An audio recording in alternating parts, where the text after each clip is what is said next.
તો ગુજરાતના કયા જિલ્લામાં કેટલા પાકિસ્તાનીઓ છે આવો જાણીએ અમારા સહયોગી યશ પાસેથી।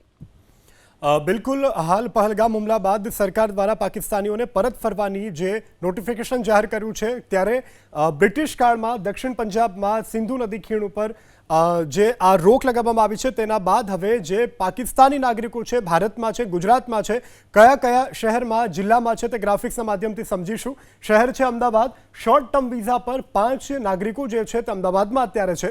ત્યારબાદ આગળ વાત કરીએ ભરૂચની। ભરૂચમાં શોર્ટ ટર્મ વિઝા ઉપર 1 નાગરિક છે। ભારત છોડવા માટે પાકિસ્તાનીઓને આદેશ આપવામાં આવ્યા છે, ત્યારે વડોદરામાં પણ 1 નાગરિક છે જે શોર્ટ ટર્મ વિઝા ઉપર અત્યારે વડોદરામાં છે।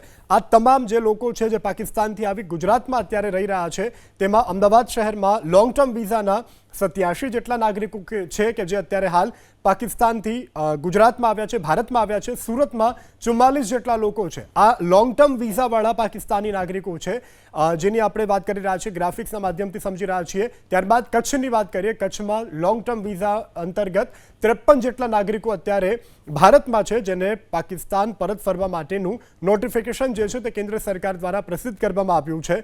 તો શહેર અને લોંગ ટર્મ વિઝા અંતર્ગત કયા કયા નાગરિકો કેટલા જિલ્લામાં છે રાજ્યમાં અંતર્ગત તે સમજી રહ્યા છીએ ગ્રાફિક્સના માધ્યમથી। જી ગીતા।